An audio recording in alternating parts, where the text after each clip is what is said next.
Hello les amis, bienvenue sur la mécanique selon boule. Donc je vous fais une petite vidéo qui démarre maintenant mais qui se continuera sûrement dans l'atelier après. Je stoppe la vidéo sur le démontage du 807. On se retrouvera vraiment dans le garage avec les deux moteurs l'un à côté de l'autre parce que là ça fait 2 jours qu'il n'arrête pas de pleuvoir, c'est une horreur. Donc je n'avance plus sur le 807 et tant que j'ai pas le moteur du 807 je peux pas remonter dans le C8. Donc je vais continuer le démontage sous la pluie tout seul et on se retrouvera dans le garage pour faire les échanges des organes, du faisceau, puis refaire la distribution sur le moteur du 807. Ensuite je rentrerai le C8, le nez du C8 dans le garage et je pourrai continuer le remontage avec vous. Mais en ce qui concerne le démontage, on va arrêter là parce qu'il faut vraiment que j'avance et avec le micro, la caméra, tout ça c'est pas possible sous la pluie. M'en voulez pas, de toute manière on se retrouve tout de suite après ce petit message dans la suite de la vidéo pour le transfert des organes. Allez, à tout de suite.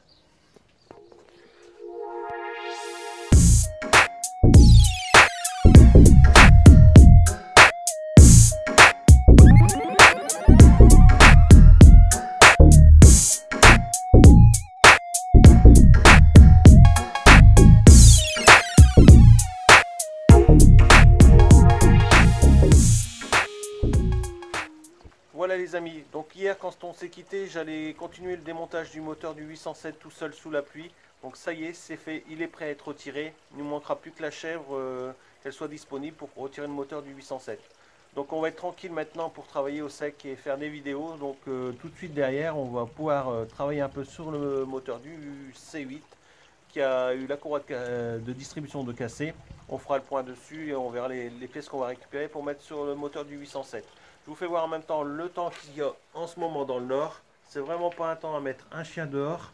Donc vraiment de la pluie, toujours de la pluie. Enfin en tout cas on va être bien tranquille au sec pour travailler. Voilà, allez c'est parti, on fait le point sur le moteur. Donc la dernière fois que je vous ai laissé sur ce moteur là, moi j'avais démonté le cache culbuteur, enfin on va dire cache arbracam pour pouvoir voir s'il y avait des linguettes cassées à ce niveau là. Bon, il n'y en a pas de cassé. Moi j'ai fait j'ai revérifié la distribution en démontant le démarreur. J'ai repigé derrière le démarreur pour être sûr d'avoir le bon calage. Et le moteur avait été bien calé pour l'ancien propriétaire. Donc c'est pas un problème de calage qui s'est passé, qui n'a pas redémarré. Donc je pense que les linguets qui sont sur le deuxième arbre à cam doivent être sûrement cassés. Donc ça on verra si on peut intervenir dessus au démontage. À savoir qu'entre temps j'ai essayé d'enlever les injecteurs sur le moteur et il s'avère que c'est quasi impossible pour le moment. Donc j'ai mis du dégrippant, on verra, je laisse agir, on verra plus tard si on arrive à les enlever. Si on n'arrive pas à les enlever, il va falloir que j'intervienne avec un arrache un injecteur. Enfin on verra ça au fur et à mesure. De toute manière c'est pas le souci du moment. Donc on va retirer ce faisceau électrique parce que apparemment j'ai des différents, il doit y avoir des différences au niveau du faisceau. Donc on va reprendre ce faisceau là qu'on va remettre sur le C8, enfin sur le moteur du 807 pour remettre dans le C8. Je sais que ça devient compliqué. Après on va récupérer le système de filtre à gasoil et de tuyauterie. Si moi j'avais dû intervenir en coupant les tuyaux parce que j'avais une prise d'air, donc je voudrais remettre ça d'origine.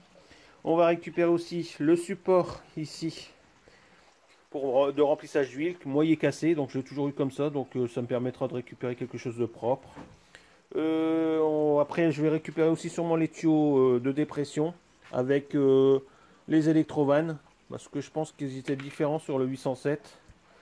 Voilà, par sécurité je vais reprendre ça. On va regarder le volant en bimasse de ce moteur là parce qu'il est tout neuf.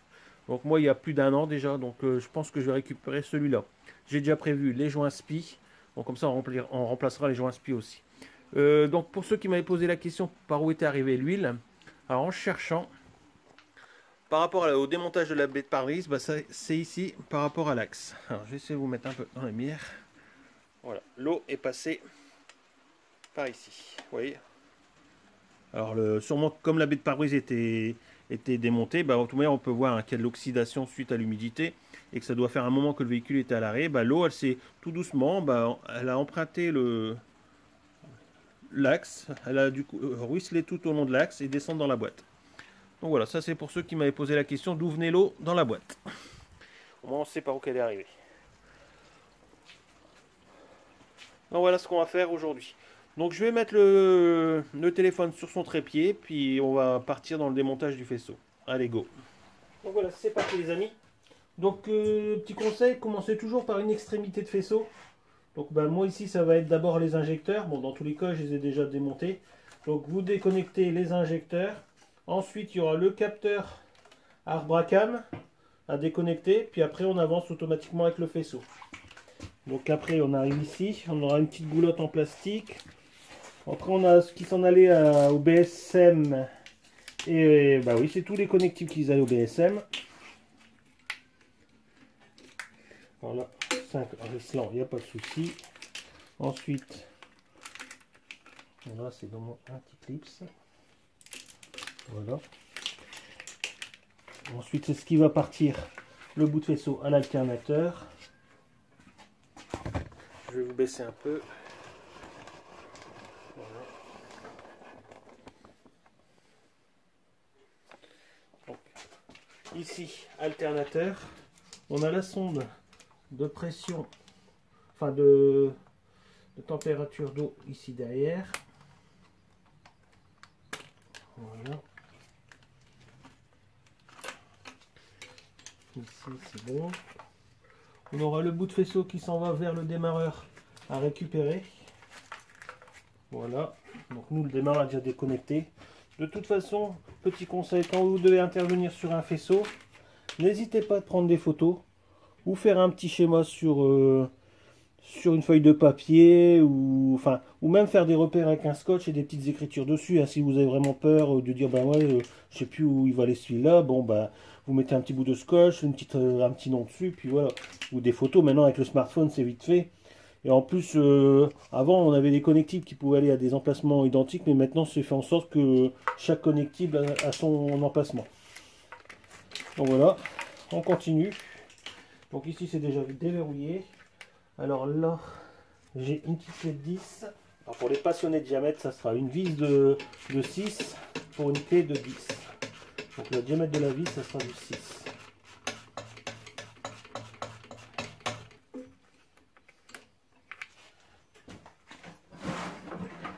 Voilà. Bon, ça c'est déverrouillé. On va enlever. On va enlever le capteur de pression d'eau. Donc c'est un petit capteur qui annonce quand il y a de l'eau dans le filtre à gasoil. Voilà. Donc qui passe là. Donc on commence déjà à avoir pas mal de mou sur notre faisceau. Donc ça on va mettre de côté pour l'instant. Alors on va continuer sur la partie de droite. On retrouve une vis de 10 là. Voilà. Alors, une fiche qui vient ici. Voilà, celle-ci, alors qui va jusque à la base, jusqu'aux bougies de préchauffage. Donc la grosse prise qu'on a là, c'est celle qui va à la rampe des bougies de préchauffage. Voilà. Ensuite, encore une électrovanne. Je vais enlever plutôt les pannes, je préfère.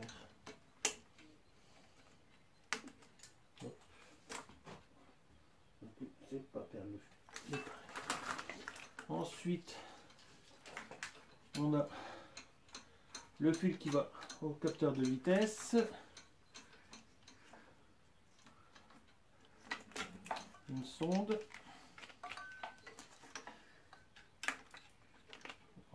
Le support, voilà. Et il nous restera le capteur de vilebrequin. Voilà, qui est sur le volant. Sur le volant moteur. Voilà. Donc nous venons d'enlever le faisceau moteur et démonter. Donc on enchaîne tout de suite avec le bouton de remplissage, que sur le moteur du 807 il est cassé.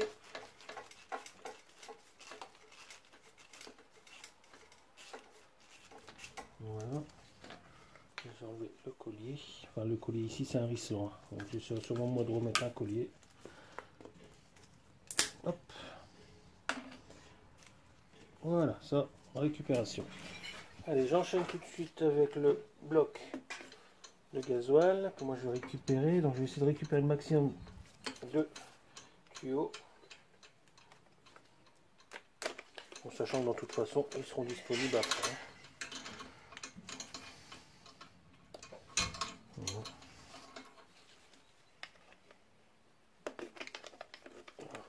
Voilà. Deux vis de 10.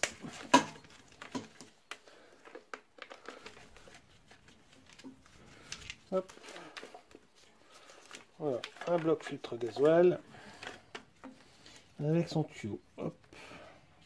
Voilà, je vais le mettre à égoutter dans le bac. Voilà, je vais essayer de mettre des bouchons. Hop. À force de mettre des bouchons partout, je commence à être en rupture de stock. Voilà, donc ça c'est fait. Au moins le circuit est protégé de la poussière, surtout pour la pompe haute pression. En plus, je ne sais pas si vous pouvez vous rendre compte, apparemment elle a déjà dû être changée parce que on voit une inscription au feutre, donc ça doit être sûrement une pompe d'occasion qui a été changée. Voilà. Alors, je comprends pas ce qui s'est passé, s'ils ont changé la pompe, comment ça se fait que la courroie elle a pété après. Enfin bon, j'en sais rien, je sais pas ce qu'ils ont fait là-dessus. Voilà, bon ça c'est fait, on va s'occuper de tout ce qui est système de dépression. Donc je vais essayer d'enlever le plus gros morceau. On se retrouve tout de suite. Donc je fais une petite rotation sur le moteur pour que vous voyez bien. Donc bon là il n'y avait rien de spécial à débrancher, tout ce qu'on aura à faire c'est ici les petits tuyaux. Donc une agrafe de connexion. Ici une petite burite enlevée, voilà on a une. Ensuite celle-là c'était celle qui allait, je sais même plus. Ici on a celle qui allait au master back. Et celle-là, ben... ah oui, ici. Voilà, à la vanne EGR. Donc comme nous c'est une vanne EGR à dépression, ben, c'était le tuyau que j'avais débranché pour enlever le cache. Donc celle-là à la vanne EGR et ensuite on a celle qui va au turbo.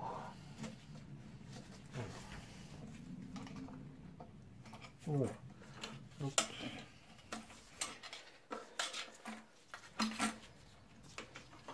et là du coup on a tout le système de dépression de démonter. Voilà. Alors voilà, comme quoi une fois qu'on a enlevé le faisceau puis les petits tuyaux qui traînent, ben, il ne reste plus grand chose sur le moteur. Donc ce que je vais faire là, je vais poser le moteur sur une table pour pouvoir enlever la chaîne et pouvoir déposer la boîte à vitesse et voir l'état du volant moteur. Alors je vous prépare ça et on se retrouve après. Allez c'est parti, on démonte la boîte. Alors j'ai mis la chaîne en sécurité sur la partie turbo, comme ça me permet de démonter la boîte en toute sécurité.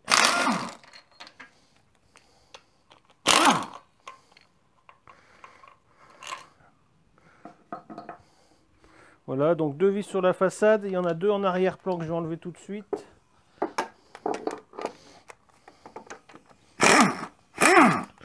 On va une, et la deuxième, il va falloir que je le fasse à la main. Donc la deuxième à la main. Celle qui est ici, je dois la faire à la main aussi. Alors on va le positionner aussi. Voilà. Et il me reste que celle de derrière, qui est juste à l'amont du turbo. Voilà. Donc sur le 807 ou sur le C8, l'embrayage est à tirer. Alors le plus généralement, c'est la butée qui vient en appui sur le mécanisme, tandis que sur ce type d'embrayage, la butée est solidaire du mécanisme. Elle s'assemble au verrouillage au moment qu'on remonte la boîte à vitesse, on vient faire un levier sur la fourchette et ça vient l'emboîter dans le mécanisme. Donc là, il nous faut vraiment un recul maximum de la fourchette pour pouvoir enlever la boîte à vitesse, sinon vous n'arriverez pas à désenclencher la fourchette de la butée, qui elle va rester sur le mécanisme.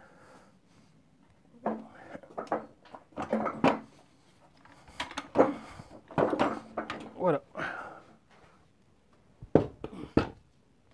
Fait un beau petit poids aussi. Donc, comme vous pouvez constater, la butée, elle est sur le mécanisme. Donc, il faut vraiment que la fourchette soit quasiment comme ça pour pouvoir désenclencher votre boîte. Donc, quand vous remontez, il va falloir passer la fourchette comme ça et la faire en sorte qu'elle passe derrière. Sinon, il faut dégrafer la butée d'embrayage, la mettre sur votre fourchette et seulement après la clipser dessus. Donc quand on fait ça sur le véhicule, on attrape des suées, vous pouvez me croire. Donc j'enlève les vis de l'embrayage et puis comme ça on va pouvoir regarder l'état du bimas. Bon bah apparemment il y a quand même pas mal de jeux. Hein. Ouais. Et déjà. Alors je sais pas si vous pouvez vous rendre compte. On a déjà les ressorts qui viennent en butée de chaque côté. Voilà. Sinon il n'y a pas l'air d'avoir trop de jeu dans. Enfin, c'est un peu de jeu dans l'autre sens aussi. Voilà. On a déjà quand même pas mal de jeux dans ce sens-là. Hein. On sent bien que ça vient en butée de chaque côté. Alors je sais pas, j'essaie de vous faire entendre. Voilà, on a vraiment. Ça vient vraiment buter de l'autre côté. Alors c'est parti pour le démontage de l'embrayage.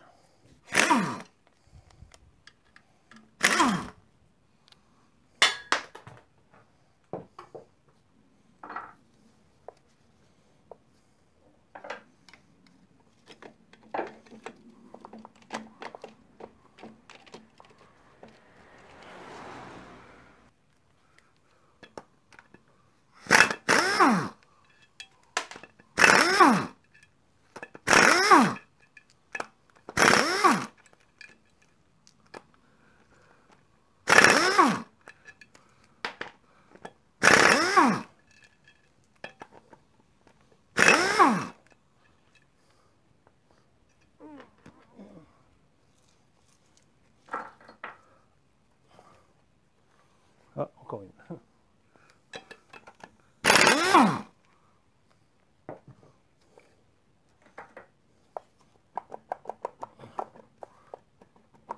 Voilà. Donc voilà les amis, j'ai quasiment récupéré tout ce que j'avais besoin pour remettre sur le moteur du 807. Donc là on va le mettre au fond du garage, on va rentrer le moteur du 807 et puis on va se faire plaisir, on va tout recommencer. Donc ça y est les amis, le moteur du 807 est démonté. Donc il ne nous restera plus qu'à y refaire une petite beauté, remettre les joints à spi correctement, une nouvelle distribution. Pourtant celle-là elle n'est pas vieille, elle a 6 mois. Je vais contrôler le volant bimas et mettre le meilleur des deux. Mon embrayage était neuf aussi. Donc ce sera sûrement la prochaine vidéo, la remise en état du moteur du 807 avant qu'il passe dans le C8. Voilà. Ramener ça dans le garage et ça sera tout pour aujourd'hui. Donc voilà les amis, cette vidéo est terminée. J'espère qu'elle vous fera plaisir, qu'elle vous fera patienter jusqu'à la prochaine étape, la plus importante, la remise en état du moteur du 807 avant son emplacement dans le C8.